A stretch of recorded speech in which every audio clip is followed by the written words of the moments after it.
Bersatu dalam cinta yang abadi, Bos. Gitu.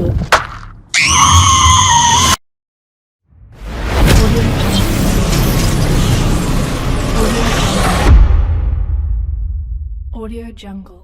Mas Mandra, Siap, Bos. kita masih nunggu nih. Menunggu. 1 jam lagi karena studio 2 lagi dipakai Sedang buat digunakan. ya dipakai syuting. Syuting. Jadi kita waiting. Waiting. Hmm. Waiting.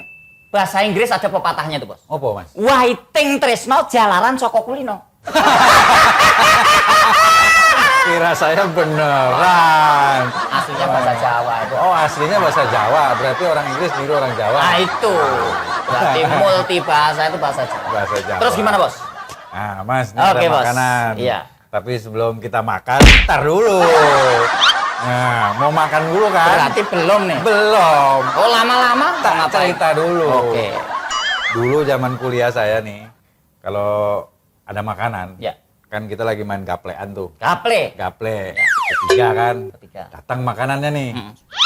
Ada cerita lucu nih. Ya. Makanannya 5. Ada 5 Ada makanannya. 5 Ya. makanannya. Gorengan, pisang goreng dulu ya. Nah, terus saya main gaple bertiga kan? Bertiga. Nah, pikir saya gimana caranya saya dapat lebih banyak dari teman-teman. Wus, itu mesti harus perlu kecerdikan itu. Itu dia. Akal ada 3, Mas. Oh, apa aja tuh, Bos? Akal sehat, Sehat.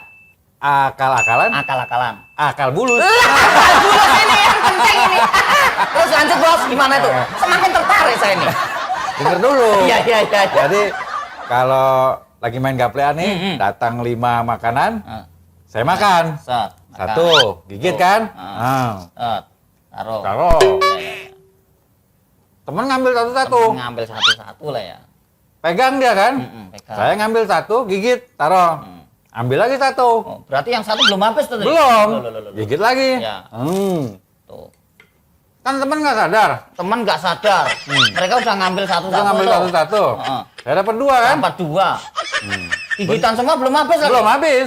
Begitu mereka habis makan, mereka lihat lagi. Oh, masih ada. Masih Loh, ada. tapi bekas digigit. Bekas gigitan. Nggak berani. Nggak berani. Akhirnya saya dapat. Berarti dapat banyak sendiri Dapat berarti. banyak. Aduh, itulah yang akal bulat tadi itu kan. Akal bulus. Dapatnya lebih banyak dari Lebih teman-temannya. banyak. Dan temannya nggak curiga. Nggak ada curiga. yang marah juga kan, Bos ya? Nggak enak dia. Nggak Wih, enak. Ini bekas siapa nih? Bukan siapa nih? Bukan lu masa belum Masa makan gua kan gitu makan. kan? Aduh, Akal bulus, bisa aja zaman nih muda akal bulus. dulu. Berarti akal sehat, Akal-akalan. akal-akalan, akal bulus. Bulus beneran memang. Perlu saya contoh ini, Bos ini kan. Nah, tak minum dulu bentar. Ngomong-ngomong masalah makanan, Mas. Ya. Tadi saya tuh ada teman saya di kantor tuh berantem. Loh. Bingung.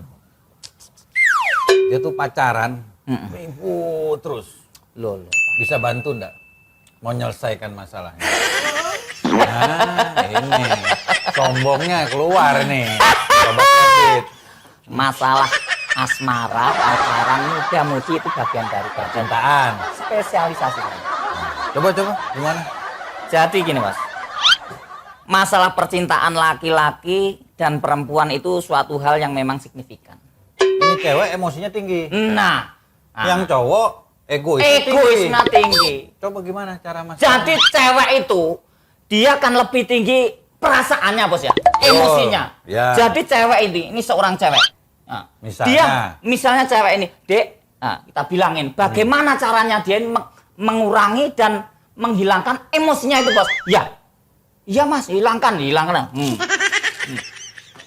Oh, jadi harus hilangin emosinya. Ini saya, ya emosinya tetap hilang, perasaannya dia akan menjadi wanita yang lembut, lemah lembut demikian.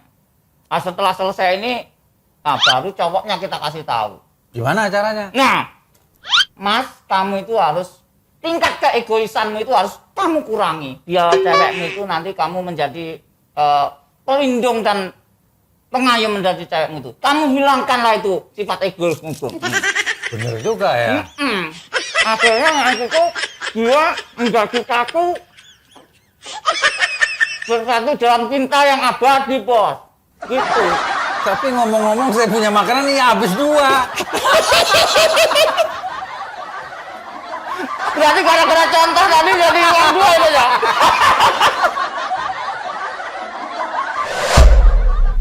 Oh, Mas Mandra ini tadi ini ngikutin saya. Akal bulus ini. Lah bagaimana murid itu kan pasti nirukan gurunya ya kan? Betul nggak Sobat Sobit? Emang bisa-bisa ini Mandra guna. Bos gigit 2 makanan, saya habis 2. Untung banyak.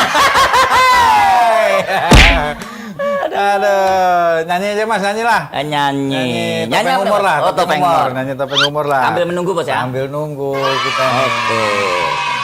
Mulai.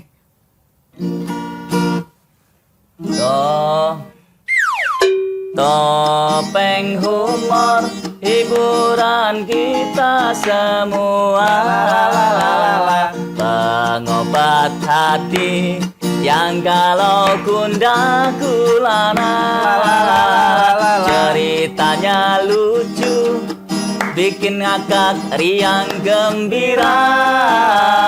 Jangan bahan ketawa, sakit perut awas dosa. Topeng humor, hiburan kita semua. Cerita lucu, bikin ngakak, jangan ketawa, awas dosa. Oke.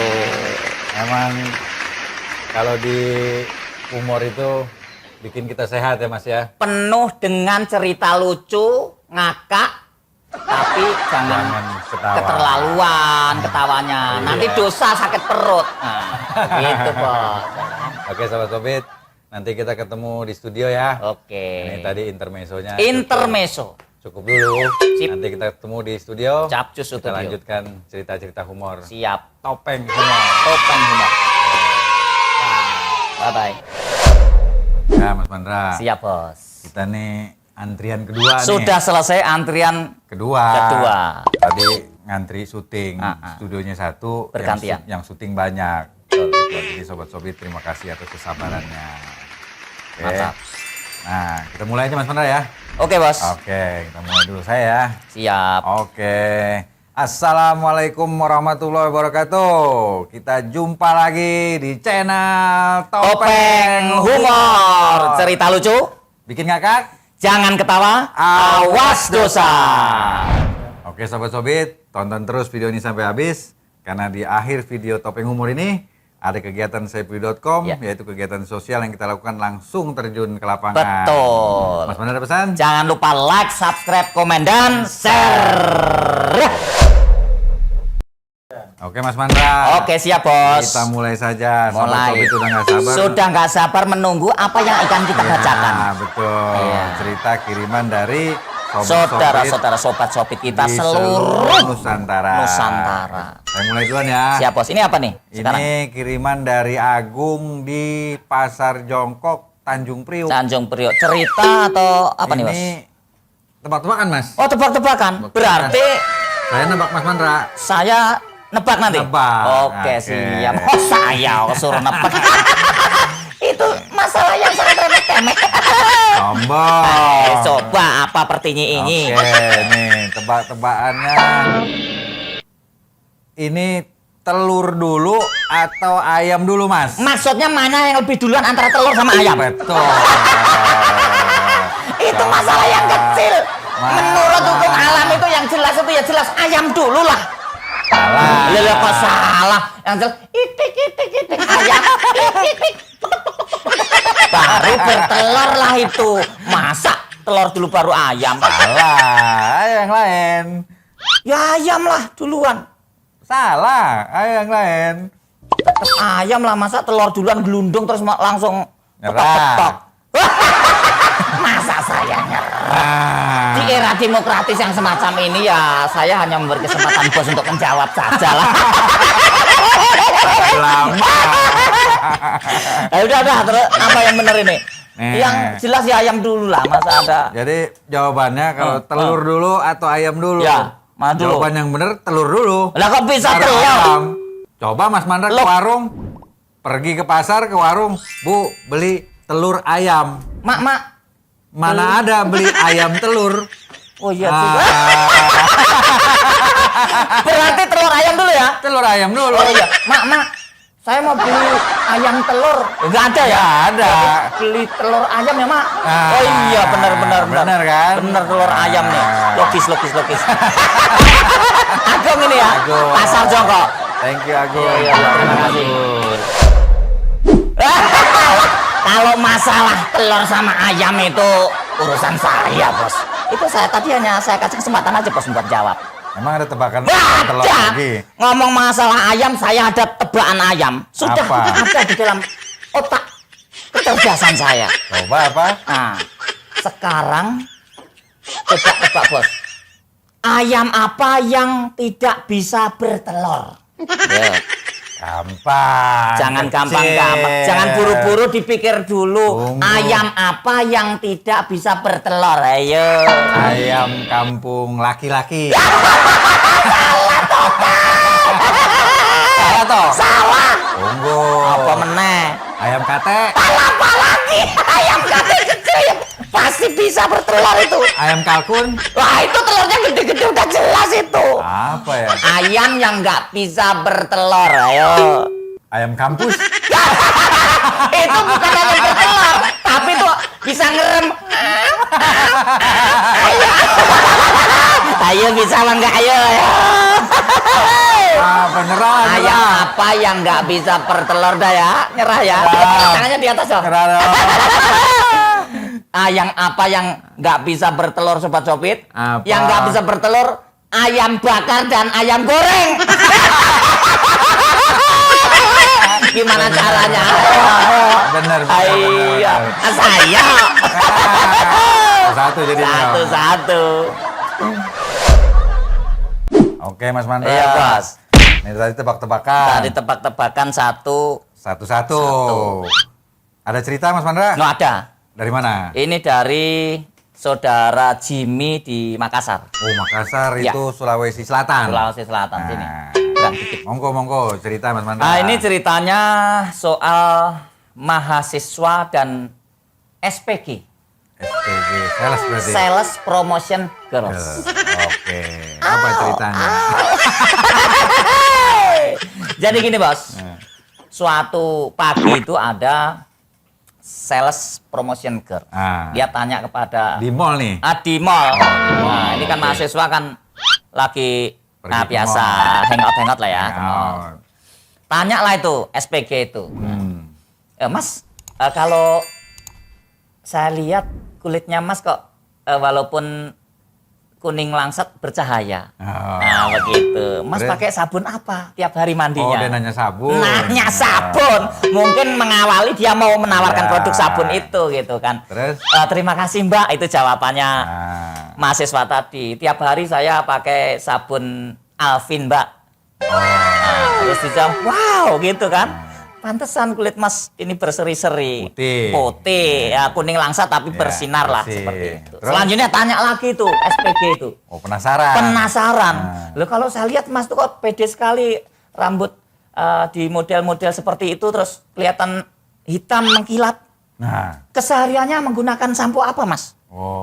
Terus Itu jawabannya? dijawablah sama mahasiswa itu. Oh, kalau ini saya juga biasa pakai sampo Alvin, Mbak. Alvin lagi, Mas. Merek berarti. Berarti mereknya Alvin lah itu kan. Terus? Pakai Alvin lagi, Mas. Seperti itu. Wah, Alvin lagi dia batinnya kan. Sabun sudah Alvin. Sampo sudah Sampo Alvin. Alvin. Ditanyain lagi. Loh, Mas senyumnya dari awal ke saya itu kelihatan giginya itu putih berseri. Oh, pasta giginya. Nah, pasta giginya Mas tuh menggunakan apa kesehariannya? Oh, Tanya begitu. terus? Iya nih, Dek. Saya tiap hari itu juga menggunakan pasta gigi Alvin. Alvin lagi. Alvin lagi. Akhirnya terakhir dia mau nawarin apa lagi nih? Mau mengawali ke produknya ini. Iya. Padahal dia pengen sekali nawarin produknya. Wah, Mas ini saya udah nyerah deh.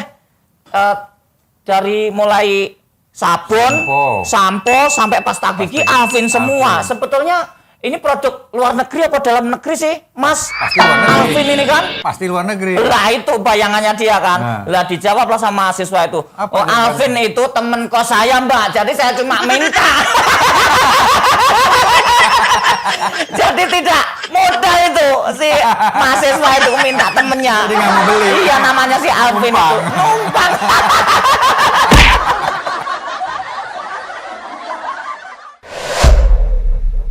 Oke Mas Mandra. Oke bos. Ini tadi cerita Jimmy Cerita Makassar. saudara Jimmy Makassar. Sekarang cerita terakhir nih Mas. Cerita terakhir. Oh ini bukan cerita, ini tebak-tebakan Mas. Oh tebakan. Tebak-tebakan dari Vina di Bogor. Mbak Vina di Bogor. Mbak Vina di Bogor. Apa toh? Kok ngomong Vina senyum-senyum? Itu ada kepanjangannya bos. Oh, apa kepanjangannya? Vina, pijitanya enak. Plesetan. Plesetan, pijitan. Pijitan. Mana Mbak Vina? Oke, langsung aja ya. Iya. Ini tebak-tebakannya. Ah, Mas Mandra tahu roket nggak? Oh iya. Saya orang Roket kan? orang yang dilahirkan di negara yang hampir maju terus Nah, milenial Sekarang tebak-tebakannya apa bedanya roket sama rock? Lah. Roket sama rock itu pertanyaan yang sangat kecil itu. Katanya jago tebak-tebakan. Itu mudah. Apa jawabannya? Kalau roket itu terbangnya karena api, jelas. Terbang dia. Terus rock? Nah, kalau rock itu terbangnya karena angin, karena dijemur kan. Terbang dia. Salah. Loh kok salah? Coba Itu logika itu. Yang lain lagi? Apalagi? Rock? Kalau roket itu bentuknya bulat lonjong. Kalau rock? Kalau rock itu dalamnya Segitiga. Itu otaknya kotor namanya. Nah itu udah inilah bos. Mentok gitu pokoknya kalau untuk urusan itu kan. Jadi kalau roket bundar. Bundar, gitu. nah, lonjong. Kalau rock segitiga. Segitiga gitu ya. Itu Victor namanya. Berarti memang udah buntu tuh ya. Buntu. Nyerah kan? Nyerah. Oke, jadi gini Mas, jawabannya Gimana? nih. Kalau roket semakin terbang tinggi, semakin hilang. Semakin hilang. Nah, kalau rock semakin naik tinggi, semakin kelihatan.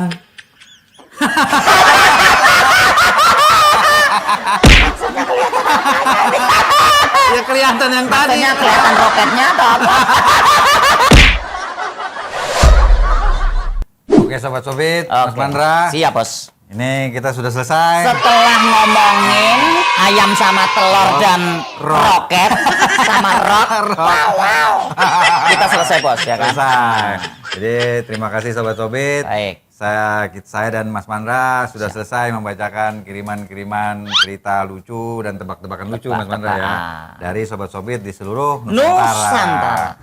Dan jangan lupa Sobat Sobit bahwa channel ini memang saya bentuk dengan Mas Mandra serta beserta teman-teman yaitu untuk penggalangan dana dari Yayasan Saifuli.com, di mana Yayasan Saifuli.com itu adalah yayasan yang membantu meringankan beban saudara kita yang membutuhkan antara lain disabilitas, yatim piatu dan fakir miskin dan lain sebagainya.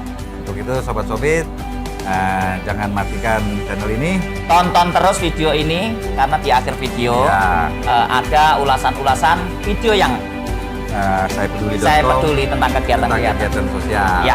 Ada lagi Mas Mandra?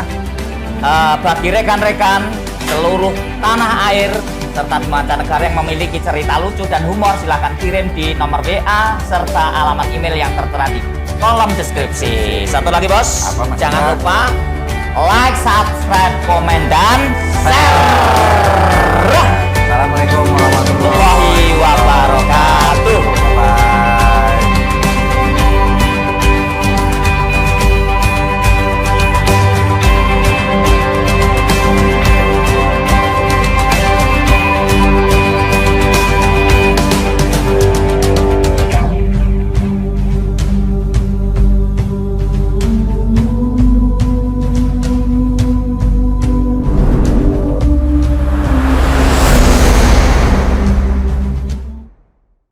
Assalamualaikum warahmatullahi wabarakatuh.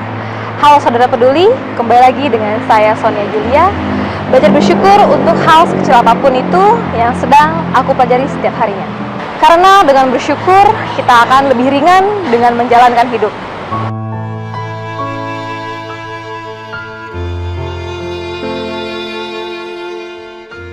Saya telah mendengar sebuah kata mutiara dari Kiai Haji Abdullah Jimnastiar, yaitu pastikan kita sudah bersedekah hari ini baik materi, ilmu, tenaga, atau dengan senyuman yang tulus. Dan ada 3 tips agar mudah bersedekah. Yang pertama adalah niat, yaitu segala sesuatu dari niatnya, maka perkokohlah niat kita untuk bersedekah. Yang kedua, tentukan target sedekah. Apakah kamu ingin bersedekah rutin tiap Jumat, rutin tiap subuh, atau tiap waktu gajian? Tentukan target kalian. Target di awal agar sedekah kita semakin terukur dan istiqomah. Yang ketiga, buatlah reminder sedekah rutin atau klik di website kita sayapdulu.com. Dan kali ini saya dan tim akan mengunjungi sebuah pesantren SLB tunanetra yang berlokasi di Bogor Barat.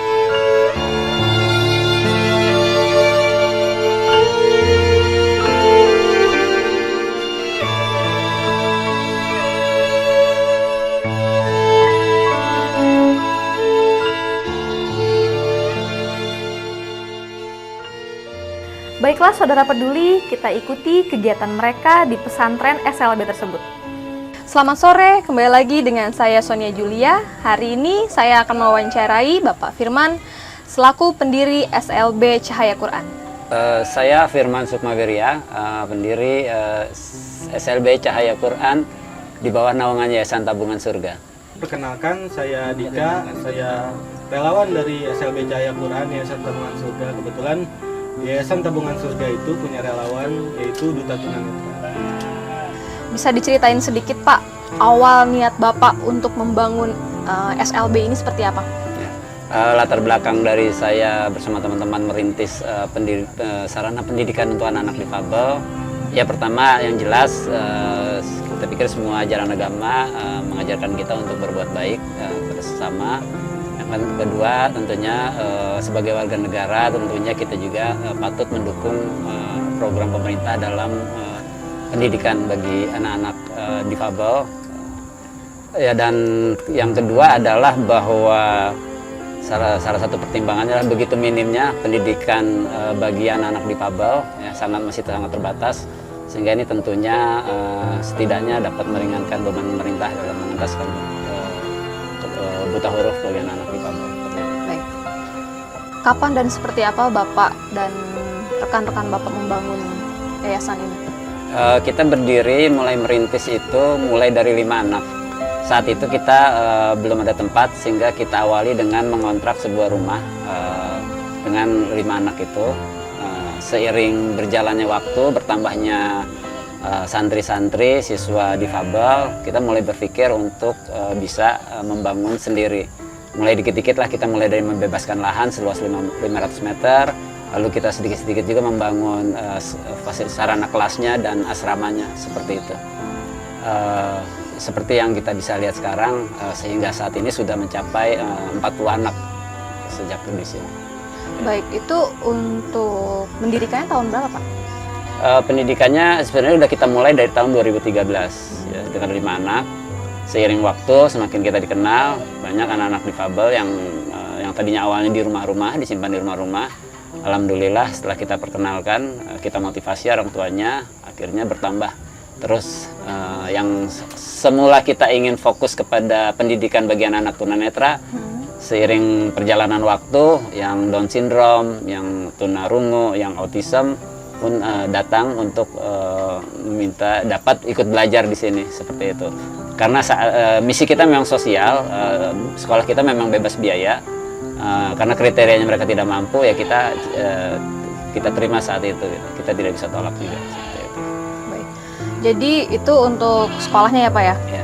Tapi kalau ada orang tua untuk menitipkan jadi sekolah, hanya sekolahnya saja, bisa juga? Ya bisa. Jadi kita memang ada yang berasrama, ada yang pulang pergi. Nah, untuk yang berasrama itu kita khususkan bagi anak-anak penyandang tunanetra. Untuk disabilitas lainnya itu yang belum pergi. Kebetulan yang berkenan sekolah di sini tentunya dia sudah mengukur jaraknya dapat mereka jangkau seperti itu. Itu untuk melanjutkan ke jenjang pendidikan dia ada belajarnya khusus tersendiri kan sebelum dia masuk ke kelas gitu. Ya, memang untuk anak disabilitas ini ada pembelajaran khusus yang kita sebut orientasi mandiri. Orientasi mandiri adalah sebuah pelajaran untuk membangun kemandirian dia di lingkungan sekolah. Misalnya untuk anak tunanetra, di asrama mereka harus mengenal juga dapur seperti apa, karena di situ ada kompor, ada pecah belah, itu berbahaya sehingga harus kita beritahu teknik-tekniknya untuk mereka masuk ke dapur. Kemudian di kamar mandi juga, bagaimana kita menggunakan toilet, terus bak mandi, peralatan mandi, sehingga mereka kedepannya diharapkan itu bisa mandiri. Bisa mandiri. Ya. Setelah di dalam asrama baru kita ke lingkungan sekolah. Di dalam sekolah itu di mana musola, di mana kelas seperti itu. Baru supaya mereka hafal gitu ya. Mereka hafal gitu, karena tidak mungkin satu persatu harus ada pengasuhnya yang mengiringnya. Baru setelah itu di luar sekolah. Di luar sekolah itu cenderung biasanya kita sudah mulai ajarkan mereka menggunakan tongkat. Mereka harus butuh alat tongkat, bagaimana bisa mengatasi ada pohon, lubang, jalan rusak, batu-batu. Itu di situ latihannya di situ, seperti itu. Baik. Untuk setiap tahunnya ada berapa anak Pak yang masuk ke SLB-nya? Untuk setiap tahun kita tidak pernah ada mendaftar. Kenapa? Saya ingin katakan begini. Mungkin tadi pernah saya ceritakan bahwa mendirikan sekolah SLB khususnya yang bebas biaya ini, kita tidak sebagaimana buka sekolah pada umumnya, dibuat pamflet, sebar di medsos dan lain sebagainya. Tapi kita benar-benar mencari dan memotivasi gitu. Mencari artinya kita memberitahu di mana ada anak-anak yang belum bersekolah, khususnya yang difabel. Terus memotivasi maksudnya apa? Kita harus memotivasi anaknya, termasuk juga orang tuanya gitu, bahwa ada sekolahan untuk mereka, bahwa mereka bisa dan mereka mampu gitu di melalui sekolahan ini, sehingga mereka nantinya punya cita-cita, punya harapan yang sama dengan anak-anak normal lainnya seperti itu. Jadi memang tidak daftar, jadi kita yang harus mencari seperti itu. Jadi kepercayaan orang tua juga harus ini Perlu ya, Pak, ditumbuhkan. ya? Perlu Ya. ditumbuhkan juga. Baik. Untuk kegiatan sehari-harinya Pak dari asrama dan sekolahnya itu seperti apa? Ya. Untuk pendidikan formalnya kita mengacu kepada Dinas Pendidikan Nasional. Mereka punya kurikulum pendidikan luar biasa. Jadi mereka sudah ada kurikulumnya, cuman memang ada ekstrakurikulernya itu biasanya mereka lebih cenderung ke arah musik, seni, olahraga dan lain sebagainya. Kadang kita juga buat pelatihan keterampilan, membuat kronce ya, terus membuat kue, memasak bahkan itu kita ingin benar-benar di ekstrakurikuler ini mereka bisa mampu melakukan kegiatan-kegiatan aktivitas sebagaimana anak-anak dan orang normal lainnya seperti itu. Dan karena memang ini juga kita sebut pesantren yang memang cenderung muatan pelajaran agamanya porsinya cukup, sehingga memang kita ajarkan juga mengaji dengan huruf braille, menulis dengan huruf braille dan sebagainya. Ada yang menghafal, ada yang membaca braille seperti itu. Itu kegiatan-kegiatannya. Selain kesehariannya mereka kita ajarkan juga bagaimana mencuci baju, mencuci piring. Nah, itu hal-hal kemandirian itu juga yang kita bangun gitu, seperti itu. Untuk kendalanya Pak, mengurus anak-anak yang berkebutuhan khusus ini kan cukup sulit ya Pak ya, itu seperti apa? Ya memang pada awalnya saya berpikir sebagaimana sebelumnya kita memberikan sarana pendidikan bagi anak-anak yatim piatu. Memang ada hal-hal yang di luar dugaan kita, khususnya kepada anak difabel ini seperti itu. Pertama, dulu awalnya karena memang kita untuk tunanetra, sehingga kita bikin satu ruangan. Setelah ada peserta didik dari tunarungu, Down syndrome dan lain sebagainya, itu ternyata memang tidak bisa disatukan. Memang. Yang satu bisa melihat, tapi Tidak bisa mendengar. ya dengan bahasa isyarat gurunya harus. Tapi yang tunanetra tidak bisa membaca bahasa isyarat, tapi bisa mendengar, itu seperti itu. Jadi memang tidak bisa dicampur, sehingga kendala berikutnya adalah kita perlu menambah ruang-ruang kelas tersendiri. Walaupun itu anak tunarungu cuma 3 orang, itu kelasnya harus tersendiri gitu. Harus dipisahkan. Iya, belum nanti kalau yang Down syndrome mengganggu dan lain sebagainya gitu.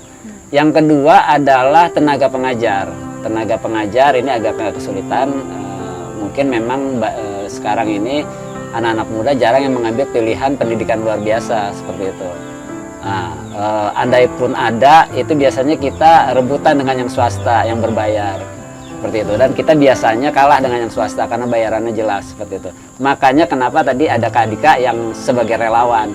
Nah, biasanya kita menggunakan relawan-relawan sebagai tenaga pengajarnya, baik yang sedang liburan kuliah atau yang memang sudah ingin mendedikasikannya kepada SLB, itu kita mengandalkan itu seperti itu. Jadi memang relawan ini untuk mengajar ini, sebelum mengajar harus belajar dulu, belajar bahasa isyarat, belajar huruf braille dan lain sebagainya. Jadi kendala keduanya adalah masalah tenaga pengajar seperti itu. Selain tadi sarana prasarana ruang kelasnya. Jadi untuk mengatur pembelajarannya juga lumayan ini ya Pak ya, dari hari ke hari tuh ada ininya sendiri kan, jadwalnya. Ya, sudah ada silabusnya untuk mereka belajar, sudah ada ya. Untuk Pak Dika sendiri, kapan bergabung di SLB ini dan kegiatannya seperti apa nih sebenarnya? Kalau untuk bergabung, kita dari 2 tahun yang lalu gitu. Nah, terus untuk kegiatannya, relawan gimana caranya tahu nih apa namanya kelebihan dari masing-masing anak, kayak tunarungu dia lebih kepada visual gitu. Akhirnya kita berpikir untuk wah berarti dia cocok untuk jadi videografer atau fotografer. 2 bulan yang lalu kita ada kegiatan naik Gunung Papandayan dengan 2 anak tunanetra dan 1 anak tunarungu. Anak tunarungu itu kita sekaligus belajar di situ, sekaligus praktek untuk bikin film dokumenter pendakian Gunung Papandayan bersama 3 anak difabel itu. Gitu. Terus kegiatan relawan sendiri juga ada publikasi yayasannya, karena ini sekolah gratis gitu. Jadi publikasi gimana caranya anak-anak ini dikenal banyak orang dan banyak yang peduli gitu. Jadi untuk donasi gitu, bikin program-program donasi, kayak sekarang kita lagi ada pembangunan ruang kelas gitu. Gimana caranya pembangunan ruang kelas ini bisa kita perkenalkan kepada masyarakat di luar gitu. Ada kesulitannya nggak Pak? Kalau untuk kesulitannya mungkin di gimana interaksi dengan anak-anak nih, kayak tunarungu nih, kita harus belajar bahasa isyarat. Karena bahasa isyarat itu ada 3 ya, yang saya tahu. Ada bahasa ibu, ada bahasa Sebindo, ada bahasa apa gitu. Internasional. Jadi internasional gitu. Oh, jadi kita belajar dulu bahasa internasional sampai ikut seminar-seminar tunarungu gitu. Ya mungkin itu aja, kayak interaksi gitu. Tapi semakin lama kita interaksi sama anak tunarungu, semakin kebiasa juga dia paham bahasa kita dan kita paham bahasa dia gitu. Jadi kesulitannya hanya Bahasa. di Iya, komunikasi di aja komunikasi ya. aja gitu, interaksi. Untuk Bapak Firman, semenjak Yayasan Cahaya Quran didirikan, apakah ada dari pihak pemerintah yang memberi bantuan untuk yayasan ini? Ya, sesungguhnya saya rasa kita semua tahu bahwa anggaran-anggaran untuk sarana dan prasarana pendidikan itu di setiap kementerian, setiap departemen, setiap dinas itu ada gitu. Namun memang beberapa kali kami ditawarkan bantuan-bantuan dari pemerintah, tapi memang saat itu kita belum bisa terima saat itu. Bukannya kita sudah kaya, tapi memang ada komitmen-komitmen yang sepertinya belum pas dengan visi misi kita gitu. Sehingga kita yang tadinya ingin niat baik, kalau diawali seperti itu, jadi sebaiknya kita saat itu belum bisa terima. Karena saya pikir banyak komunitas-komunitas, orang-orang dan perusahaan-perusahaan baik yang tentunya bisa mensupport kita. Itu yang terjadi selama ini, kita lebih kepada individu, corporate maupun personal-personal aja seperti itu gitu. Untuk rencana ke depan dan harapan dari Bapak Firman, juga pengurus yang lainnya dari pesantren SLB dan Tunanetra Cahaya Quran ini, apa itu Pak?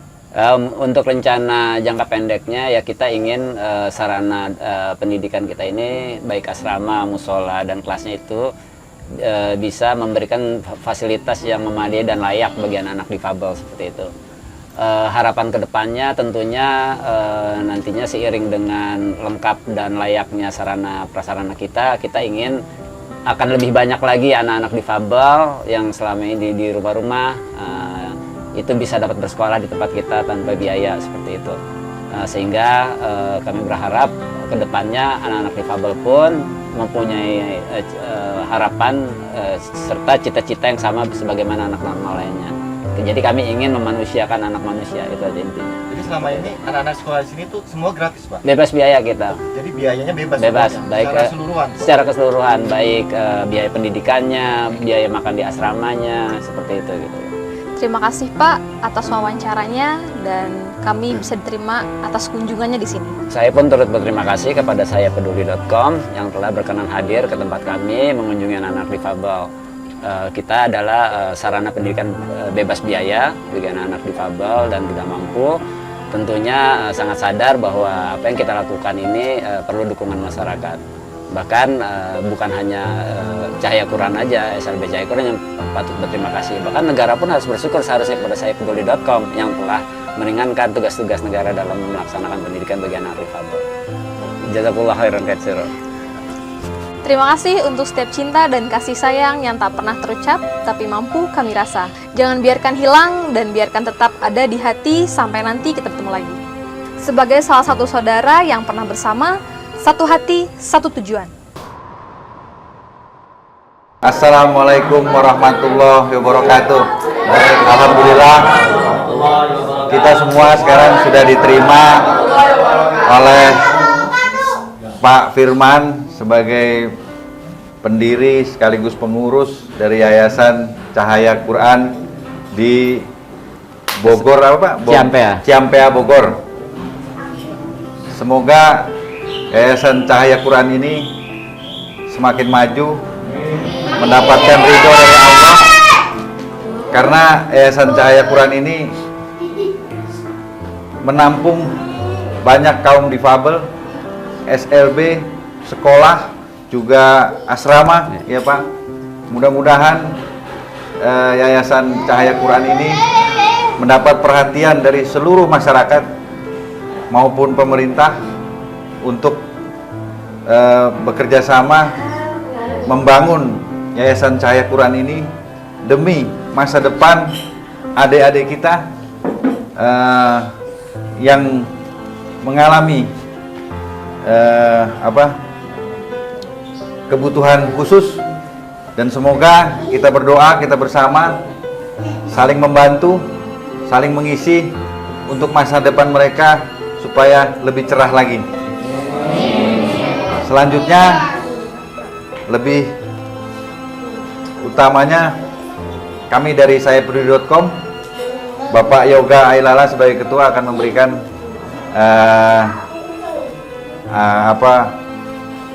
sambutan dari donatur yang telah menitipkan donasinya ke kami. Terima kasih. Silakan Pak Yoga. Bismillahirrahmanirrahim. Assalamualaikum warahmatullahi wabarakatuh. Alhamdulillah, wassalatu wassalamu ala rasulillah wa alihi washabihi ajmain. Yang kami hormati Bapak Firman selaku pendiri sekaligus pengurus beserta jajarannya, dan yang saya cintai adik-adik semua sekalian.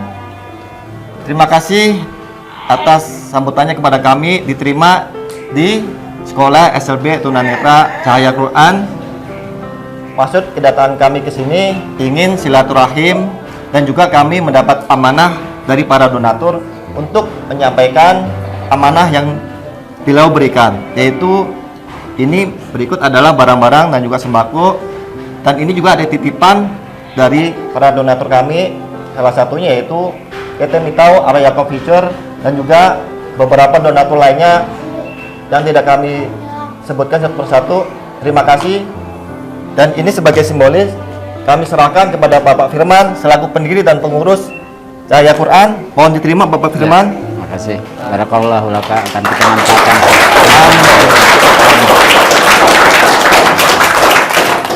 Dan untuk saudara-saudaraku di sana sekalian, mari bersama kami bergabung menjadi relawan atau juga bisa menjadi donatur untuk membantu saudara-saudara kita semuanya. Dari kami sayapeduli.com, mohon maaf bila ada kekurangan. Billahi taufik wal hidayah. Wassalamualaikum warahmatullahi wabarakatuh.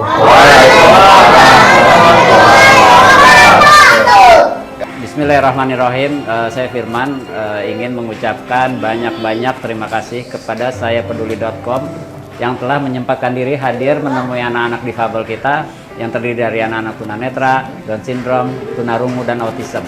Apresiasi buat kami, semoga apa yang telah diberikan melalui sayapeduli.com kepada para donatur, semoga ini dibalas oleh Allah dengan berlipat. Yang dapat menjadi penjaga kehidupan kita, penjaga usaha kita, ya, berkat doa-doa mereka. Insya Allah doa mereka tidak ada hijabnya, tidak ada batasannya. Mudah-mudahan silaturahmi ini dapat berkesinambungan. Demikian dari saya. Wassalamualaikum warahmatullahi wabarakatuh. Terima kasih kunjungan saya peduli.com. Semoga selalu ingat dengan kami. Kami keluarga besar saya peduli.com siap mengajak sahabat seluruh Indonesia untuk bergabung dan mewujudkan cita-cita satu sedekah 1000 hati, satu niat, satu langkah, satu tujuan.